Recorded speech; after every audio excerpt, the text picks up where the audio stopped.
Hello everyone, good evening, welcome to knowledge account. আমরা WBP GK booster আজকে দেখবো GK set 9। তোমাদের আগের সপ্তাহে একটু ক্লাসের এদিক ওদিক হয়েছিল, অর্থাৎ ডেটগুলো উল্টো পাল্টা হয়ে গিয়েছিল। তো আমি এই সপ্তাহ থেকে সবাইকে আবারও একবার বলে দিই, তোমাদের এই ডাব্লিউবিপি জিকে বুস্টার যে ক্লাসটা সেটা তোমাদের হবে কি কি বার? সোমবার, বুধবার আর শুক্রবার, ঠিক আছে, যেরকম আমাদের হয়। আর পিএসসি জিকে বুস্টারের যে ক্লাসটা সেটা তোমার হবে মঙ্গলবার আর হচ্ছে তোমার বৃহস্পতিবার, ঠিক আছে। এই দুটো দিন তোমাদের পিএসসি জিকে বুস্টার আর ডাব্লিউবিপি জিকে বুস্টারটা সোম বুধ শুক্র হবে। তো তোমরা ইজি, মিডিয়াম আর হার্ড তিন ধরনের প্রশ্ন প্র্যাকটিসের জন্য পিএসসি জিকে বুস্টার আর ডাব্লিউবিপি জিকে বুস্টার দুটোই তোমরা ফলো করবে, ঠিক আছে। চলো, 21 এপ্রিলে সবাই আশা করি মক টেস্ট দিয়েছো, কেননা আমি দেখলাম তোমাদের প্রচুর স্টুডেন্ট ওখানে অ্যাপিয়ার হয়েছিল। সেরকমই ভাবে তোমাদের 28 এপ্রিলে আবারও মক টেস্টের অ্যারেঞ্জ করা হবে, তোমরা সবাই দিও সম্পূর্ণ ফ্রিতে। এরকম ভাবে অনেক স্টুডেন্ট মক টেস্ট দিলে এতে আমরা আরো উৎসাহিত হয়েছি, সেই জন্য আমরা ঠিক করেছি এখন থেকে প্রত্যেক রবিবার তোমাদের এই মক টেস্ট কিন্তু আপাতত চালু থাকছে। যারা যারা এই মক টেস্টগুলো দিতে পারছো না, নতুন রয়েছো, তারা আমাদের টেলিগ্রাম চ্যানেলে জয়েন করে রাখো, বা আমাদের অ্যাপটার লিঙ্ক আছে ডেসক্রিপশন বক্সে, দেখো ওখান থেকে অ্যাপটা ডাউনলোড করে নিলেই তোমরা ওখান থেকে গিয়ে মক টেস্টগুলো দিতে পারবে। নেক্সট যারা যারা অলরেডি এগুলো দাওনি তারা দিতে পারবে না, পরের মক টেস্ট থেকে দিতে পারবে, ঠিক আছে। আর কে স্টাডি চ্যানেলে তোমাদের 7টার সময় রেগুলার ক্লাস চলছে। আজকেই তোমাদের ওয়েস্ট বেঙ্গল রিলেটেড একটা ইম্পর্টেন্ট টপিক ওখানে দিয়েছি, অবশ্যই ওখান থেকে গিয়ে তোমরা এগুলো দেখো। টেলিগ্রামে সব ক্লাসের লিঙ্ক শেয়ার করা আছে। প্রথম প্রশ্ন আজকে আমরা যেটা দেখবো সেটা হচ্ছে, গৌতম বুদ্ধের গুরু কে ছিলেন? গৌতম বুদ্ধের গুরু কে ছিলেন? আলারা কালামা, ইনি ছিলেন গৌতম বুদ্ধের গুরু। বুদ্ধের গুরু আলারা কালামা কালামা গোষ্ঠীর অন্তর্গত ছিলেন, ঠিক আছে। আর কি কি জানবে এখানে এক্সট্রা পয়েন্ট?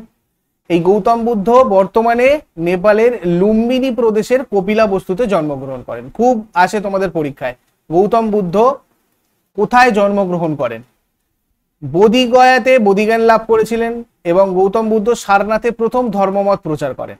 এছাড়াও গৌতম বুদ্ধ নিয়ে তোমাদের পুরো চ্যাপ্টার আছে ইউটিউবে, তোমরা যারা যারা গৌতম বুদ্ধ রিলেটেড ক্লাস করতে চাও ওখান থেকে দেখতে পারো, সব প্রশ্ন ওর ভেতর থেকেই আসে। কুশীনগরে দেহত্যাগ করেন, তাই তো। তারপরে দেখো, পশ্চিমবঙ্গের কোন বন্যপ্রাণী অভয়ারণ্যের জন্য তোরসা নদী অত্যন্ত গুরুত্বপূর্ণ? খুব ভালো একটা প্রশ্ন পশ্চিমবঙ্গের ভূগোল থেকে। পশ্চিমবঙ্গের যে জলদাপাড়া বন্যপ্রাণী অভয়ারণ্যটা আছে, এটার জন্য তোরসা নদী অত্যন্ত গুরুত্বপূর্ণ। দেখো, এই তোরসা নদীটা জলদাপাড়া বন্যপ্রাণী অভয়ারণ্যের মধ্য দিয়ে প্রবাহিত হয়েছে। এটা একশৃঙ্গী গন্ডার, হাতি, বাঘ, সম্বর এবং পিক মিহগ এর জন্য বিখ্যাত। জলদাপাড়া 2012 সালে ন্যাশনাল পার্কের মর্যাদা লাভ করে। আর জলদাপাড়া রয়েছে কোথায়? আলিপুরদুয়ারে। তোমরা পরিবর্তন ব্যাচে আমাদের জয়েন হতে চাইলে, যেটা কেপি ডাব্লিউবিপির পুলিশের ফাউন্ডেশন ব্যাচ, এই নাম্বারে যোগাযোগ করো, কেননা তোমাদের এই প্র্যাকটিসের পাশাপাশি যদি কারো দরকার থাকে যে আমরা অধ্যায় ভিত্তিক ডিটেলস কনসেপচুয়াল ক্লাস, তার সাথে সাথে এমসিকিউজ গুলো প্রত্যেক চ্যাপ্টারের, এবং প্রত্যেক চ্যাপ্টারের চ্যাপ্টার ওয়াইজ টেস্ট অনলাইন পোর্টালে, এবং কেপির জন্য তোমাদের যা টেস্ট সিরিজ লঞ্চ হবে বা ডাব্লিউবিপির জন্য যা পেড টেস্ট সিরিজ লঞ্চ হবে, সেগুলো সম্পূর্ণ পরিবর্তন ব্যাচে তোমাদের ফ্রি থাকবে। সুতরাং তোমরা ডবল বেনিফিট এখানে কিন্তু পাবে। এটার জন্য এই নাম্বারে যোগাযোগ করে নাও। এছাড়া যদি প্রিলিমের প্রস্তুতি নিচ্ছে তোমরা ক্লার্কশিপের, সেক্ষেত্রেও আমাদের এই নাম্বারে যোগাযোগ করতে পারো। নেক্সট কোয়েশ্চেন, ত্বক নিচের কোন প্রাণীর শ্বাসযন্ত্রের অঙ্গ হিসেবে কাজ করে? ত্বক ব্যাঙের শ্বাসযন্ত্রের হিসাবে কাজ করে, ঠিক আছে, ব্যাঙের শ্বাসযন্ত্র হিসেবে কাজ করে কিন্তু ত্বক। দেখো নেক্সট, মঞ্জিরা নিচের কোন নদীর উপনদী? মঞ্জিরা গোদাবরীর উপনদী। এটা মহারাষ্ট্রের বালাঘাট পর্বতমালায় উৎপন্ন হয়ে তেলেঙ্গানা রাজ্যের প্রবেশের আগে কর্ণাটকে প্রবেশ করেছে। আর মঞ্জিরা নদী উপর সিঙ্গুর ড্যাম নির্মিত হয়েছে, এটা একটা ইম্পর্টেন্ট পয়েন্ট, এটা নোট করে রাখতে পারো। আর জলবিদ্যুৎ আর সেচের উদ্দেশ্যে নির্মিত হয়েছিল কিন্তু এই তোমার সিঙ্গুর ড্যাম। নেক্সট হচ্ছে তোমার মান্নের হিম লাইন নিচের কোন দুটি প্রতিবেশীকে পৃথক করেছে? এইটা তোমার রাশিয়া আর ফিনল্যান্ডের মধ্যবর্তী একটা লাইন, ঠিক আছে। ম্যাননের হিম, এইটা হচ্ছে রাশিয়া আর ফিনল্যান্ডের মাঝখানে রয়েছে। দেখো আমি তোমাদের সাথে পুরো সীমারেখাগুলো আর দেশগুলো একবার বলে দিই, সবাই মনে করে রাখো। যাদের কাছে নেই লিস্ট তারা এটা খাতাতে নোট করে রাখতে পারো।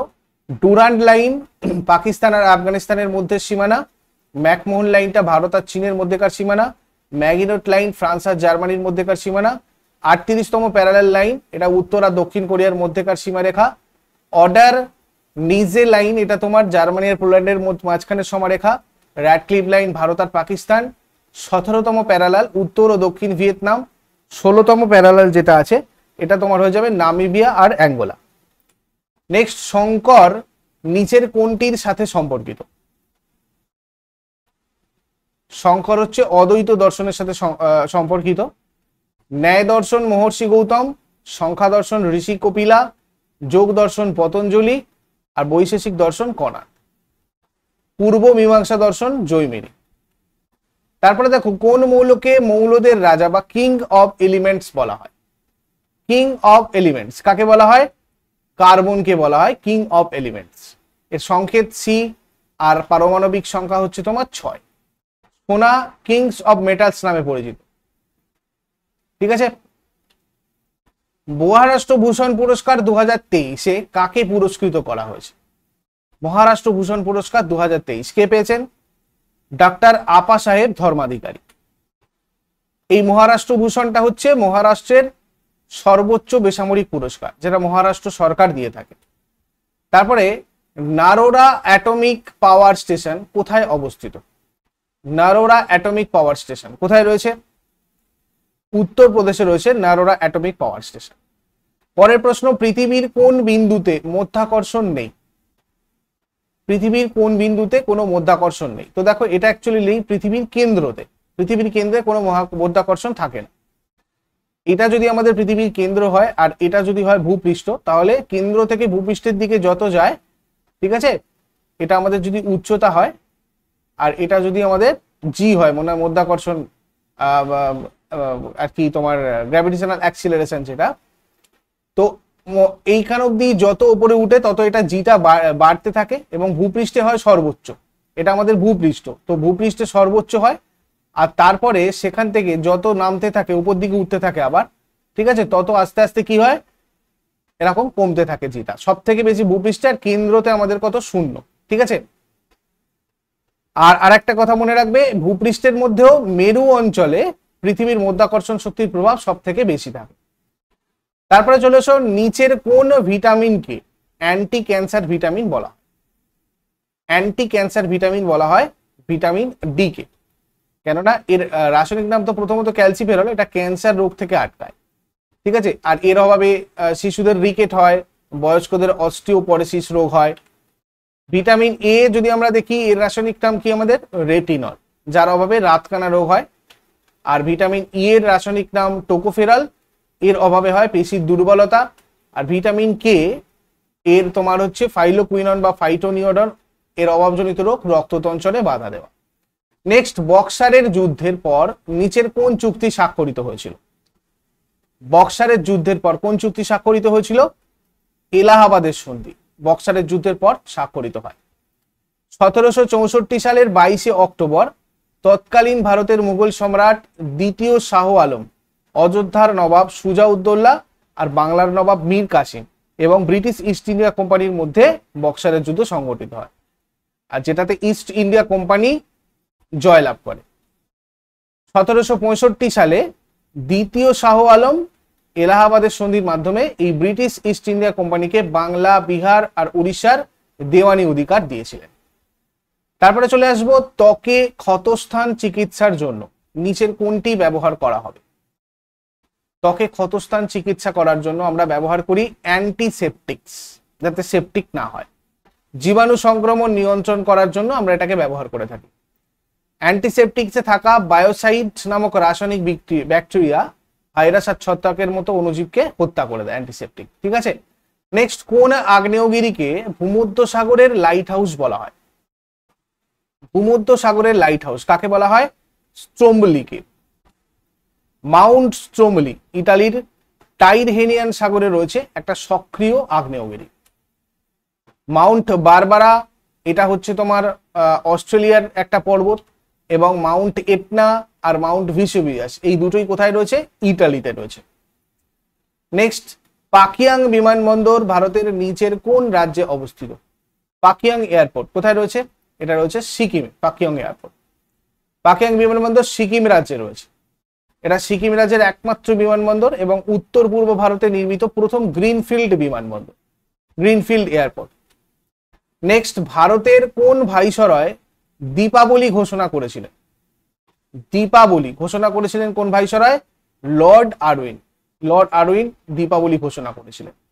দীপাবলি ব্রিটিশ সাম্রাজ্যে ভারতের অবস্থান সম্পর্কে দেখো 1929 সালের 31 অক্টোবর এটা লর্ড আরউইন কর্তৃক প্রদত্ত একটা বিবৃতি, ঠিক আছে, দীপাবলি ঘোষণা। এটা আরউইন ঘোষণা নামেও পরিচিত অ্যাকচুয়ালি। আর লর্ড আরউইন 1926 থেকে 1931 সাল পর্যন্ত ভারতের ভাইসরয় হিসেবে দায়িত্ব পালন করেছিলেন। নেক্সট, উসমানে সোনকো কোন দেশের প্রধানমন্ত্রী হিসাবে নিযুক্ত হয়েছেন, বা উসমানো সোনকোকে কোন দেশের প্রধানমন্ত্রী হিসাবে নিযুক্ত করা হয়েছে? ইনি সেনেগালের প্রধানমন্ত্রী হিসাবে নিযুক্ত হয়েছেন উসমানে সোনকো। রাজধানী সেনেগালের ডাকার, মুদ্রা পশ্চিম আফ্রিকান সিএফএ ফ্রাঙ্ক, মানে ওয়েস্ট আফ্রিকান সিএফএ ফ্রাঙ্ক। তারপরে বানিহাল গিরিপথ নিচের কোন রাজ্যে অবস্থিত? বানিহাল গিরিপথ কোথায় রয়েছে? এটা রয়েছে তোমার জম্মু ও কাশ্মীরে। পীর পাঞ্জাল রেঞ্জ জুড়ে রয়েছে একটা পর্বত গিরিপথ বানিহাল, এবং জহর টানেল বানিহাল গিরিপথেই কিন্তু অবস্থিত। এটা বানিহাল টানেল নামেও পরিচিত।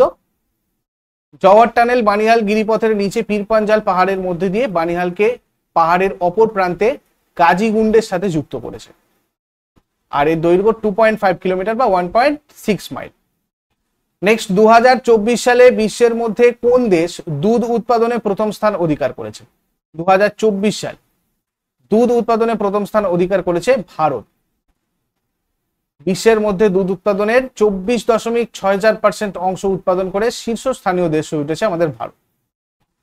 দ্বিতীয় স্থানে রয়েছে আমেরিকা যুক্তরাষ্ট্র এবং তৃতীয় স্থানে রয়েছে পাকিস্তান, আর চতুর্থ স্থানে রয়েছে চীন। অপারেশন ফ্লাড কবে চালু হয়েছিল তোমাদের যদি জিজ্ঞাসা করা হয় কি বলবে? যেটা এই দুধ সংক্রান্ত বা হোয়াইট রেভলিউশন রিলেটেড, এটা হয়েছিল 1970 সালের 13ই জানুয়ারি।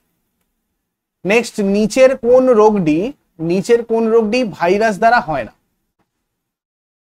ভাইরাস দ্বারা হয় না এখানকার মধ্যে কোনটা? কলেরা রোগ। কলেরা রোগটা ভাইরাস দ্বারা হয় না। কলেরা ক্ষুদ্রান্তের একটা সংক্রমণ, মানে ক্ষুদ্রান্তে হয় এটা, যেটা ভিব্রিও কলেরি ব্যাকটেরিয়া দ্বারা সৃষ্টি হয়। আর এই চিকেন পক্স যদি আমরা দেখি, চিকেন পক্সটা ভ্যারিসেলা জোস্টার ভাইরাস দ্বারা সৃষ্ট একটা রোগ। আর হেপাটাইটিস এটা হচ্ছে যকৃতের প্রদাহ, এটা হেপাটাইটিস ভাইরাস দ্বারা হয়ে থাকে। আর এই ডেঙ্গু যেটা দেখছো এটা হচ্ছে তোমার ডেঙ্গু ভাইরাস দ্বারা হয়ে থাকে। এডিস ইজিপ্ট মশা এই রোগের জীবাণু ছড়ায়। নিচের কোনটি ইউএনওর সাথে যুক্ত নয়? ইউএনওর সাথে যুক্ত নয় কোনটা? এশিয়া। এশিয়ান মানে কি? Association of South East Asian Nations, এশিয়ানের ফুল ফর্ম। এর হেডকোয়ার্টার হচ্ছে কোথায়? জাকার্তাতে, ইন্দোনেশিয়ার জাকার্তায়। আর আইএলও যেটা বলছি, আইএলও মানে হচ্ছে তোমার ইন্টারন্যাশনাল লেবার অর্গানাইজেশন, যার হেডকোয়ার্টার জেনেভাতে রয়েছে। আর হু যেটা আমাদের ওয়ার্ল্ড হেলথ অর্গানাইজেশন, এর হেডকোয়ার্টার রয়েছে সুইজারল্যান্ডের জেনেভাতে। আর ইউনেস্কোর ফুল ফর্ম কি? The united nations educational scientific and cultural organisation, যার হেডকোয়ার্টার রয়েছে কোথায়? প্যারিসে। তারপরে তারের ব্যবহার ছাড়াই নেটওয়ার্কের সাথে সংযোগকারী ডিভাইসকে কি বলা? তারের ব্যবহার ছাড়াই নেটওয়ার্কের সাথে সংযোগকারী ডিভাইসকে বলা হবে ওয়্যারলেস। তারপরে দেখো, বিশ্ব ম্যালেরিয়া দিবস কবে পালিত হয়? বিশ্ব ম্যালেরিয়া দিবস কবে পালন করা হয়? 25 এপ্রিল পালন করা হয় বিশ্ব ম্যালেরিয়া দিবস। তারপরে হচ্ছে ন্যাশনাল স্টক এক্সচেঞ্জ এনএসই এর সদর দপ্তর কোথায়? এনএসই এর সদর দপ্তর রয়েছে কোথায়? মুম্বাই। ন্যাশনাল স্টক এক্সচেঞ্জ 1992 সালে প্রতিষ্ঠিত হয়েছিল। আর এই এনএসই এর বর্তমান এমডি আর সিও রয়েছেন শ্রী আশিস কুমার চৌহান। নেক্সট, হাইকোর্টের একজন বিচারপতির পেনশন কোন তহবিল থেকে দেওয়া হয়? হাইকোর্টের একজন বিচারপতির পেনশন দেওয়া হয় কোন তহবিল থেকে? ভারতের সঞ্চিত তহবিল, মানে কনসোলিডেটেড ফান্ড থেকে। সংবিধানের দ্বিতীয় তফসিলে হাইকোর্টের এই বিচারপতিদের বেতনের পরিমাণ উল্লেখিত রয়েছে। হাইকোর্টের বিচারপতিদের বেতন ভাতা রাজ্যের সঞ্চিত তহবিল থেকে এবং পেনশন ভারতের সঞ্চিত তহবিল থেকে ধার্য করা হয়। তারপরে একটি নির্বাচনী পিটিশনের সিদ্ধান্ত নেওয়ার ক্ষমতা নিচের কোনটির উপর ন্যস্ত? নির্বাচনী পিটিশনের সিদ্ধান্ত নেওয়ার ক্ষমতা রয়েছে হাইকোর্টের উপর। যদি কোনো ভোটদাতা মনে করেন যে ভোটদানের সময় ভোট কেন্দ্রে কারচুপি হয়েছে অথবা জালিয়াতি হয়েছে, তাহলে তিনি ইলেকশন পিটিশন ফাইল করতে পারেন। ইলেকশন পিটিশন সংশ্লিষ্ট রাজ্যের হাইকোর্টে ফাইল করা হয়। কেমন? নিচের কে অ্যান্টি সার্কুলার সোসাইটি প্রতিষ্ঠা করে? অ্যান্টি সার্কুলার সোসাইটি প্রতিষ্ঠা করেছিলেন কে? শচীন্দ্র প্রসাদ বসু। 1905 সালের 4 নভেম্বর এটা প্রতিষ্ঠিত হয়েছিল। তারপরে সাংসদরা সংসদে নিজেদের মতামত কোন ভাষায় প্রকাশ করতে পারে? সাংসদরা সংসদে নিজেদের মতামত ইংরেজি, হিন্দি বা মানে মাতৃভাষা, এই তিনটে, যে যার মাতৃভাষা হিন্দি বা ইংরেজি, এই তিনটে ক্ষেত্রে নিজের মতামত প্রকাশ করতে পারেন সংসদরা। ভারতীয় সংবিধানের 120 নম্বর আর্টিকেলে পার্লামেন্টে ব্যবহৃত ভাষা নিয়ে আলোচনা করা হয়েছে। আর 120-1 নম্বর আর্টিকেলে বলা হয়েছে যে পার্লামেন্টে বক্তব্য রাখতে হলে হিন্দি অথবা ইংরেজি ভাষার ব্যবহার করতে হবে। কিন্তু যদি কোনো ব্যক্তি হিন্দি অথবা ইংরেজিতে স্বাচ্ছন্দ্য বোধ না করেন, তবে তিনি স্পিকারের অনুমতি নিয়ে তার মাতৃভাষায় বক্তব্য রাখতে পারেন। নেক্সট হচ্ছে এসএসডির পুরো নাম কি? এসএসডির পুরো নাম হয়ে যাবে তোমার সলিড স্টেট ড্রাইভ। হার্ড ডিস্কের বদলে এখন এই এসএসডি গুলো ইউজ হয়। নিচের কোনটি শিবাজির রাজধানী ছিল? শিবাজির রাজধানী ছিল কোনটা? রায়গড়। 1630 সালের 19 ফেব্রুয়ারি বর্তমান মহারাষ্ট্রের পুনে জেলার জুনার শহরে শিবানীর দুর্গে শিবাজি জন্মগ্রহণ করেছিলেন। ইনি মারাঠা ভোঁসলে বংশের সদস্য ছিলেন। আর 1674 সালে রায়গড় দুর্গে শিবাজির রাজ্যাভিষেক হয়েছিল এবং তাকে ছত্রপতি হিসাবে ঘোষণা করা হয়েছিল এবং তিনি রায়গড়কে তার রাজধানী হিসাবে রাজধানী করেছিলেন। আর 1680 সালে তার মৃত্যু হয়েছিল, মানে শিবাজি। শরীরের ক্যালসিয়ামের কোন ভগ্নাংশ হাড় ও দাঁতে জমা থাকে? 99% হাড় আর দাঁতে জমা থাকে শরীরের ক্যালসিয়াম। ক্যালসিয়ামের অবশিষ্টাংশ রক্ত, পেশি এবং অন্যান্য টিস্যুতে উপস্থিত থাকে। এটা পেশি সংকোচন, স্নায়ু ক্রিয়া, গ্রন্থিক্ষরণের মধ্যস্থতায় ভূমিকা পালন করে থাকে। এর সংকেত হচ্ছে তোমার সিএ আর পারমাণবিক সংখ্যা 20। তারপরে নিচের কোন মধ্যমটিতে শব্দ 0 ডিগ্রি সেন্টিগ্রেড উষ্ণতার বেশি গতিতে যাত্রা করবে? 0 ডিগ্রি সেন্টিগ্রেড উষ্ণতার বেশি গতিতে যাত্রা করবে অ্যালুমিনিয়ামের মধ্যে দিয়ে শব্দ। কঠিন পদার্থের অণুগুলি একে অপরের খুব কাছাকাছি থাকে, তাই শব্দ কঠিন পদার্থে সব থেকে বেশি তাড়াতাড়ি যায়। নিচের কোনটি হকির সাথে ট্রফি বা কাপ সম্পর্কিত নয়? হকির সাথে জড়িত ট্রফি বা কাপ নয়। এর মধ্যে কোনটা? নারাং কাপ। বাকি তোমার Bombay gold cup, Gurmit trophy, Indira gold cup, এগুলো সবকটাই কিন্তু হকির সাথে রিলেটেড। নারাং কাপ ব্যাডমিন্টনের সাথে যুক্ত। তারপরে ভারতের সংসদ কখন অবশিষ্ট ক্ষমতা ব্যবহার করতে পারে? সব সময়। সংবিধানের 248 নম্বর আর্টিকেলে সংসদের অবশিষ্ট ক্ষমতা সম্পর্কে আলোচনা করা হয়েছে। নেক্সট, মহারাষ্ট্রের আহমেদনগর জেলার নাম বদলে কি রাখা হয়েছে? আহিল্লানগর। এশিয়ার বৃহত্তম পাইকারি মশলার বাজার ড্যাশে অবস্থিত। কোথায় অবস্থিত? দিল্লি। দিল্লির খারি বাউলি এশিয়ার বৃহত্তম মশলা বাজার। এটা চাঁদনি চকের পশ্চিম প্রান্তে, লালকেল্লার কাছে এবং জামা মসজিদ সংলগ্ন অঞ্চলে অবস্থিত। এটা 17 শতাব্দীতে মোগল যুগে তৈরি হয়েছিল। তারপরে ভার্নিয়ার ক্যালিপার ব্যবহার করে নিচের কোনটি পরিমাপ করা হয়? ভার্নিয়ার ক্যালিপার্স ইউজ করে আমরা অ্যাকচুয়ালি মাত্রা পরিমাপ করি। ভার্নিয়ার ক্যালিপার পরিমাপক যন্ত্র যেটা প্রধানত রৈখিক মাত্রা পরিমাপের জন্য ব্যবহার করা হয়। এটা বৃত্তাকার বস্তুর ব্যাস পরিমাপের করতেও কাজে লাগে। তারপরে নিচের কোনটি পক প্রণালীর সঠিক অবস্থান? পক প্রণালী ঠিক কোথায় রয়েছে? মান্নার উপসাগর আর বঙ্গোপসাগরের মধ্যে, এই জায়গায় রয়েছে পক প্রণালী। ভারতবর্ষ আর শ্রীলঙ্কার মধ্যে অবস্থিত, 82 কিলোমিটার প্রস্থ। আর এটা বঙ্গোপসাগরকে মান্নার উপসাগরের সাথে যুক্ত করেছে, আর ভারত আর শ্রীলঙ্কাকে বিভক্ত করেছে, আলাদা করেছে। নেক্সট হচ্ছে যুগ পুরুষ ভারতরত্ন অটলজি, এই বইটার লেখককে? যুগ পুরুষ ভারতরত্ন অটলজি বইটা লিখেছেন রমেশ পোখরিয়াল। রাষ্ট্রপতি মন্ত্রী পরিষদের একজন সদস্যকে বরখাস্ত করতে পারেন কিভাবে? রাষ্ট্রপতি মন্ত্রী পরিষদের একজন সদস্যকে বরখাস্ত করতে পারেন প্রধানমন্ত্রীর সুপারিশ। অপশন বি কারেক্ট আনসার হয়ে যাবে এটার ক্ষেত্রে। তো এই পর্যন্তই ছিল আজকের সবকটা প্রশ্ন। ইউজফুল বলে মনে হলে অবশ্যই সবাই লাইক করো আবার আগামীকাল 7টার সময় তোমাদের পিএসসি জিকে বুস্টার হবে। আর তোমরা যদি পরিবর্তন ব্যাচে প্র্যাকটিসের পাশাপাশি ডিটেলস ক্লাসে জয়েন করতে চাও তাহলে ওপরের এই 9593430522 তে যোগাযোগ করে নিও, অথবা WBPSC ক্লার্কশিপের প্রিলিয়ার মেনের ইন্টিগ্রেটেড ব্যাচে তোমরা যদি জয়েন হতে চাও সেক্ষেত্রেও তোমরা এই হোয়াটসঅ্যাপ নাম্বারে যোগাযোগ করে নেবে। Thank you so much. Next ক্লাসে আবার সবার সাথে কথা হচ্ছে। Good night.